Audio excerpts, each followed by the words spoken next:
अगली खबर का रुख करेंगे। राजधानी जयपुर के सवाई मानसिंह स्टेडियम में एथलेटिक ग्राउंड का सिंथेटिक ट्रैक जर्जर हालत में पहुंच गया है। ट्रैक देखिए जो दावे खेल मंत्रालय की ओर से किए जाते हैं। इस बार इस पर मजबूर खिलाड़ियों को अब इसी पर अभ्यास करना पड़ रहा है और इस सिंथेटिक ट्रैक पर ओलंपिक स्तर के खिलाड़ी अभ्यास करने पहुंचते हैं। लेकिन धीरे धीरे ये सिंथेटिक ट्रैक उखड़ने लगा है। सिंथेटिक ट्रैक के लिए करोड़ों रुपए का बजट जारी किया गया, लेकिन अभी भी मजबूरन खिलाड़ियों को बदहाल हो चुके इस ट्रैक पर ही अभ्यास करना पड़ रहा है। दूसरी तरफ खेल परिषद का यह कहना है कि जल्द ही नए सिंथेटिक ट्रैक को लेकर के काम शुरू किया जाएगा।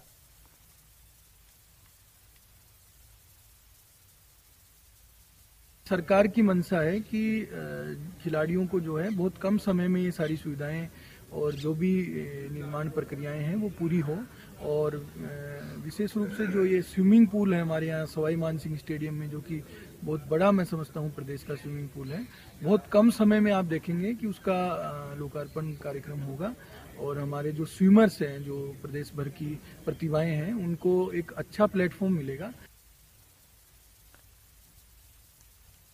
तो चलिए आगे बढ़ेंगे। अखिल राजस्थान राज्य संयुक्त कर्मचारी महासंघ एकीकृत की लंबित मांगे पूरी नहीं होने पर बजट के बाद आंदोलन का ऐलान कर्मचारियों ने किया है। मांगे पूरी नहीं होने पर कर्मचारी संघ ने 12 फरवरी को कोर कमेटी की बैठक में कर्मचारी महासंघ फरवरी महीने में सरकार के खिलाफ प्रदर्शन करेगा, इस बात का ऐलान किया गया। और संगठन की प्रांतीय बैठक में जेएमए सभागार में निर्णय किया गया। महासंघ के प्रदेश प्रमुख महेंद्र सिंह के नेतृत्व में पदाधिकारी यहां पर मौजूद रहे। 45 संबंधित संगठनों के प्रदेश अध्यक्षों के साथ ही जिला अध्यक्षों ने भी इसमें हिस्सा लिया।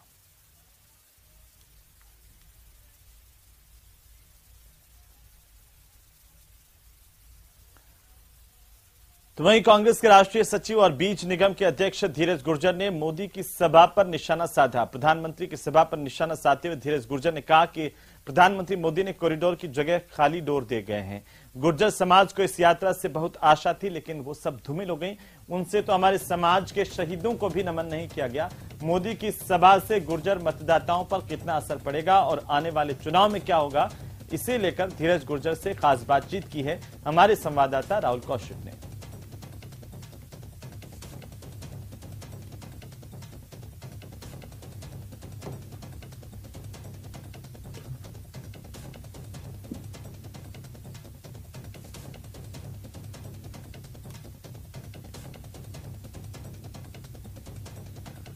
तो कांग्रेस नेता धीरज गुर्जर ने प्रधानमंत्री के मालासेरी के दौरे को लेकर के कड़ी प्रतिक्रिया व्यक्त की है और साथ ही साथ जोरदार निशाना साधा भारतीय जनता पार्टी केंद्र सरकार पर।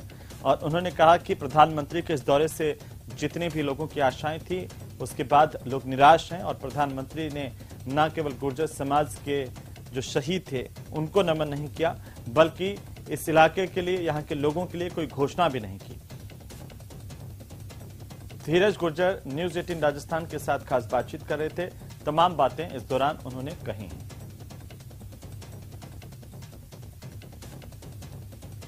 प्रधानमंत्री नरेंद्र मोदी भगवान देवनारायण की जयंती महोत्सव में शिरकत करने के लिए पहुंचे थे, उसके बाद से ही प्रदेश की राजनीति लगातार गरमाई हुई है। चलिए आगे बढ़ेंगे। प्रदेश सरकार के कृषि विपणन मंत्री मुरारी लाल मीणा आज दौसा पहुंचे। इस दौरान उन्होंने दौसा शहर के Mahatma Gandhi English medium school Dausa खुद के वार्षिकोत्सव में हिस्सा लिया। उन्होंने इस स्कूल का नया भवन बनाने की घोषणा की है। साथ ही मुरारी लाल मीणा ने कहा कि वे संपूर्ण विधानसभा क्षेत्र में शैक्षणिक माहौल बनाने का प्रयास कर रहे हैं और इसके लिए अनेक नवाचार कर रहे हैं ताकि दौसा के छात्र छात्राएं पढ़ लिख करके आगे बढ़ें और पूरे देश में दौसा का नाम रोशन कर सकें।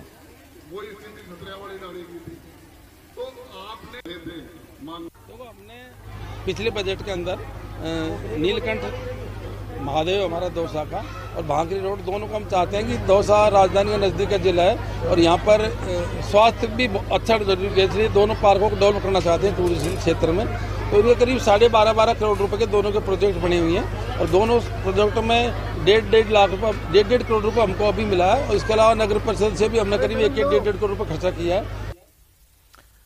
तो अब बात मौसम की। प्रदेश में एक बार फिर से मौसम का मिजाज बदल गया है। यहां पर कई जिलों में बारिश का दौर चल रहा है। पश्चिमी विक्षोभ के सक्रिय होने से प्रदेश में कहीं कहीं हल्की बूंदाबांदी हुई है और कहीं ओलावृष्टि की भी खबर मिल रही है। और इसके बाद अब प्रदेश में सर्दी बढ़ गई है, जबकि कुछ जिलों में ओलावृष्टि के बाद गलन का भी लोगों को एहसास ज्यादा हो गया है। तीन अलग अलग तस्वीरें देखिए। प्रदेश में मौसम खराब हुआ है, जहां पर बारिश के बाद ठिठुरन बढ़ गई, कई जिलों में ओले पड़े हैं, उसकी तस्वीर भी आपकी टीवी स्क्रीन पर है। और तीसरी तस्वीर देखिए, फसलों को भारी नुकसान हुआ है क्योंकि तेज रफ्तार से ठंडी हवा चली है, जिसकी वजह से गेहूं की फसल लेट गई और इससे गेहूं की बालियों को काफी नुकसान हो सकता है। तो दूसरी तस्वीर देखिए, ये श्रीनगर की तस्वीर नहीं है, राजस्थान की तस्वीर है। मरुधरा में देखिए किस तरीके से ओलावृष्टि के बाद चारों तरफ बर्फ ही बर्फ नजर आई है। तीन अलग अलग तस्वीरों के जरिए जरा समझिए कि किस तरीके से शीतलहर और ठिठुरन यहां पर बढ़ती हुई नजर आ रही है और मावठ की वजह से अचानक तापमान में गिरावट हुई है, लोगों को सर्दी का एहसास बढ़ गया है। मौसम का ट्रिपल अटैक यहां पर देखने को मिल रहा है, जहां मावठ के बाद ठिठुरन बढ़ गई है, अचानक से तापमान में गिरावट महसूस की जा रही है। कई जिलों में ओलावृष्टि भी हुई है, जिससे भारी सर्दी का एहसास लोगों को हो रहा है। फसलों को काफी नुकसान भी पहुंचा है तेज हवाओं की वजह से, और शीतलहर का प्रकोप मरुधरा में जारी है। और आपकी टीवी स्क्रीन पर अब टोंक, उदयपुर और जोधपुर की तीन अलग अलग तस्वीरें हैं। झीलों की नगरी में ओलावृष्टि जमकर हुई है। जोधपुर में भी कई इलाकों में ओलावृष्टि की खबर मिल रही है, लेकिन झीलों की नगरी उदयपुर में ओलावृष्टि की वजह से चारों तरफ बर्फ की सफेद चादर देखने को मिली।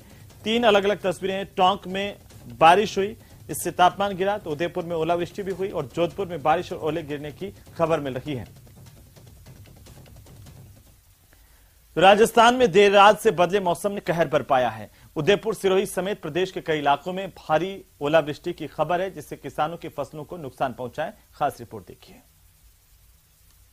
राजस्थान में बदले मौसम ने किसानों को खून के आंसू रुला दिए हैं। उदयपुर में हुई जबरदस्त ओलावृष्टि से किसानों की खेती में खड़ी फसलें पूरी तरह से ओलों में दब गई हैं। उदयपुर में रविवार को अल सुबह इस कदर ओले गिरे कि उसने किसानों को रुला डाला। तड़ातड़ हुए ओलों की बारिश के कारण कई जगह तो फसलें पूरी तरह से नष्ट हो गई। इससे किसानों के अरमानों पर पानी फिर गया। जबरदस्त तरीके से गिरे इन ओलों के कारण हाईवे से लेकर गाँव की गलियों तक में बर्फ की सफेद चादर बिछ गई। ओलों की स्पीड देखकर के किसानों को अपने भविष्य का भान हो गया था, लेकिन मन नहीं माना तो ओलावृष्टि और बारिश थमते ही वो खेतों की तरफ दौड़ गए। वहां के हालात देखकर वो माथा पकड़कर वहीं बैठ गए।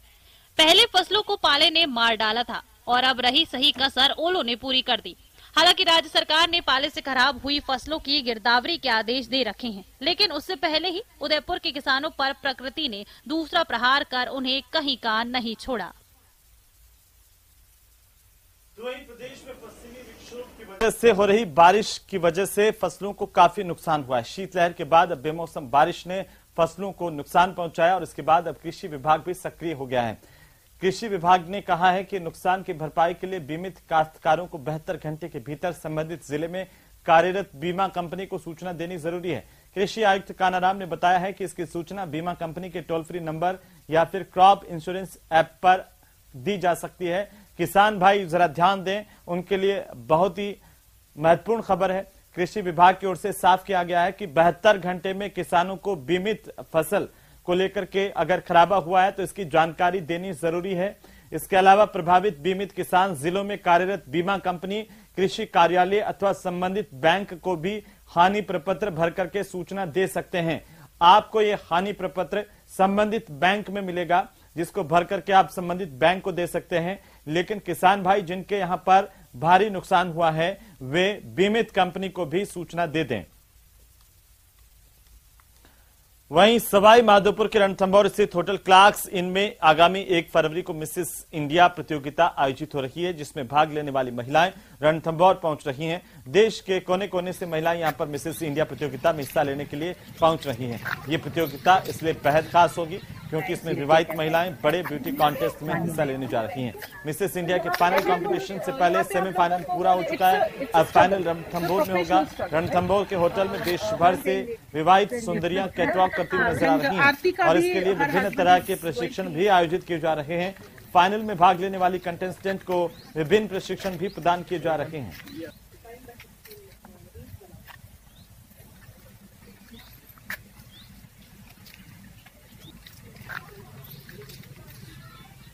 तो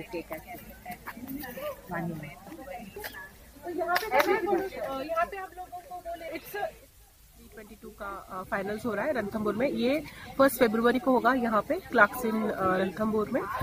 इसमें जो महिलाएं हैं वो अलग अलग एज ग्रुप से है। Mrs India basically beauty in diversity को सेलिब्रेट करता है। जो विविधता है हमारे देश की, अरुणाचल प्रदेश की का कल्चर, फूड, वहाँ के लुक्स अलग है, साउथ के अलग है, नॉर्थ के अलग है, हमारा फूड कल्चर लगा, टूरिज्म रहा, ये सारा जो एक डाइवर्सिटी हमारे साथ है उसको हम सेलिब्रेट करते हैं। Apart from my own profession being so hectic यहाँ आने के लिए, उसके अपार्ट मेरे फादर जो बहुत देर से एक कैंसर ट्रीटमेंट ले रहे थे for prostate cancer, suddenly passed away 15 days back. And वो मेरे वही थे जो मेरी ज़िंदगी में मेरे साथ कुछ भी हो मेरे लिए हर जगह स्टैंड लेते थे। मैंने इसमें अप्लाई किया जब इसके फाइनल्स हुए, जब इसके क्वार्टर फाइनल्स थे स्टार्टिंग में, तो उस समय पे मेरी आउटपेशेंट ओपीडी काफ़ी हैवी थी। I requested madam for the online interview, I clear through that. उसके बाद जब मेरा सेमीफाइनल होना था, दैट वाज इन मुंबई, वहाँ पर उसके मेरे विजिट के एक दिन पहले ही रात के समय पे एक पेशेंट बहुत ही सिक आई थी, very very sick. It was like कि पता नहीं I will be able to save her और नॉट। मेरा जाना फिर भी श्योर नहीं था कि I would be able to attend Mrs India. और अब बात मंत्री गुढ़ा के पायलट प्रेम की। जी हां, अपने बयानों को लेकर के हमेशा सुर्खियों में रहने वाले मंत्री राजेंद्र सिंह गुढ़ा के परिवार को अब डर सता रहा है। ये हम नहीं कह रहे हैं बल्कि खुद मंत्री गुढ़ा कह रहे हैं, वो भी सरेआम मंच से। दरअसल राजेंद्र सिंह गुढ़ा का एक वीडियो वायरल हुआ है, इसमें वे फिर पायलट के पक्ष में खुलकर बोलते हुए नजर आ रहे हैं। मंत्री गुढ़ा के मुताबिक सचिन पायलट केवल गुर्जरों के नहीं बल्कि 36 कौम के नेता हैं, लेकिन उनके साथ अन्याय हो रहा है। गुढ़ा ने चेतावनी भरे लहजे में कहा कि अगर उनके साथ हुए अन्याय का समय पर निस्तारण नहीं हुआ तो ये जनता छप्पर फाड़ कर देना जानती है, तो झाड़ू मारकर लेना भी जानती है। उदयपुर वाटी विधानसभा क्षेत्र में देवनारायण जयंती के मौके पर कार्यक्रम का आयोजन किया गया था। इस दौरान मंत्री राजेंद्र गुढ़ा ने एक साथ कई निशाने दागे हैं।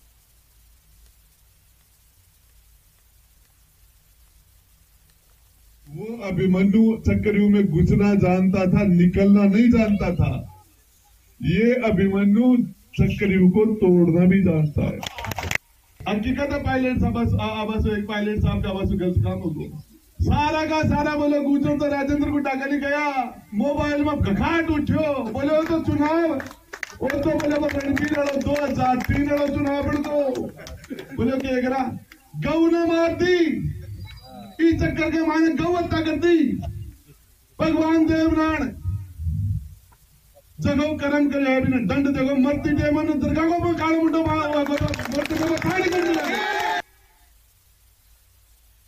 कहते हैं कि जोड़ियां आसमान से ही बनकर के आती है। अगर आपको इस कहावत पर जरा भी विश्वास नहीं हो रहा तो देखिए नवविवाहित जोड़े को जिन्हें भगवान ने एक दूसरे के लिए गढ़ा है। ऐसा लगता है राजसमंद के माणक नगर में रहने वाले ऋषभ की शादी के वीडियो और फोटो इन दिनों सोशल मीडिया पर तेजी के साथ वायरल हो रहे हैं और सुर्खियां बटोर रहे हैं।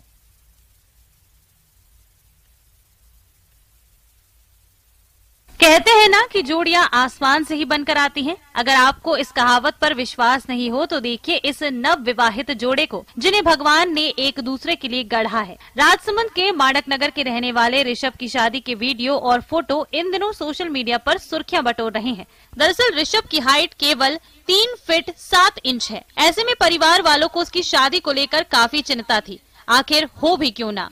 ऋषभ के अनुरूप दुल्हन मिलना काफी मुश्किल हो रहा था, लेकिन तभी जोधपुर से एक रिश्ता आया साक्षी नाम की लड़की का, जिसकी हाइट सिर्फ 3 फीट 7 इंच है। ऐसे में देर किस बात की थी। ऋषभ और साक्षी के परिवार वालों की बड़ी परेशानी दूर हो गई और दोनों की शादी 26 जनवरी को बड़े धूमधाम से संपन्न हुई।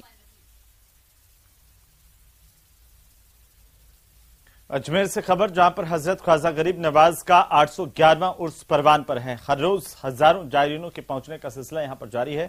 यहीं पर आस्था और आहार का अद्भुत मेल भी देखने को मिल रहा है। देखिए किस तरह से इस रिपोर्ट में। खुदा अपने वलियों से होता है राजी, मिलती है इस दर से हमें सरफराजी। हजरत ख्वाजा मोइनुद्दीन हसन चिश्ती साहब की दरगाह, जहां रोज हजारों की तादाद में जायरीन हाजिरी देने पहुंचते हैं, उनसे फैज पाते हैं। दरगाह शरीफ के 811वें उर्स पर दुनिया जहान से अकीदतमंद सजदा करने पहुंच रहे हैं। यहीं पर आस्था और आहार का अद्भुत मेल भी देखने को मिलता है।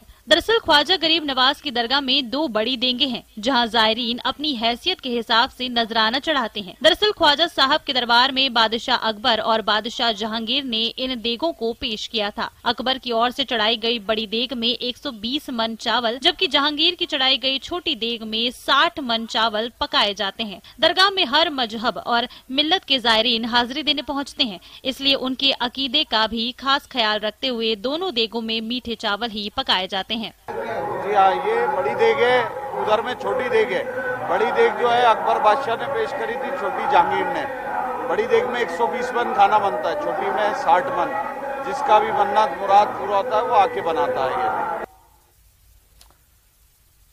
तो अजमेर शरीफ की दरगाह में दूर दराज से लोग मन्नत मांगने के लिए पहुंचते हैं और मन्नत पूरी होने पर शुक्राना अदा करने के लिए भी आते हैं। ख्वाजा मोइनुद्दीन चिश्ती की दरगाह सदियों से अकीदतमंदों की आस्था का केंद्र बनी हुई है। यहाँ सैकड़ों लोग अपनी मन्नत लेकर आते हैं। मन्नत पूरी होने पर शुक्राना अदा करते हैं। यही वजह है कि ख्वाजा साहब को गरीब नवाज भी कहा जाता है। ख्वाजा साहब की दरगाह में जन्नती दरवाजा बना हुआ है। ऐसी मान्यता है कि इसी दरवाजे से निकलकर ख्वाजा साहब इबादत करने जाते थे। ये जन्नती दरवाजा सालाना उर्स और कुछ खास मौकों पर खुलता है। हजारों जायरीन कई बरस से अपनी पीड़ा, मानसिक आर्थिक परेशानी, पारिवारिक समस्या, विवाह, संतान से जुड़ी मन्नत लेकर दरगाह आते हैं। जायरीन अपनी मन्नतों को ख्वाजा साहब के नाम खत लिखकर जन्नती दरवाजे पर बांधते हैं। ये माना जाता है कि खत में लिखी मन्नत पूरी होती है। जिन लोगों की संतान, पारिवारिक समस्या या कोई दूसरी पीड़ा जब दूर होती है, तब वो दरगाह में आकर मन्नत का धागा खोलते हैं। इसे शुक्राना अदा करना भी कहा जाता है। तो चलिए अब नजर डालते हैं पिंक सिटी की टॉप 10 खबरों पर।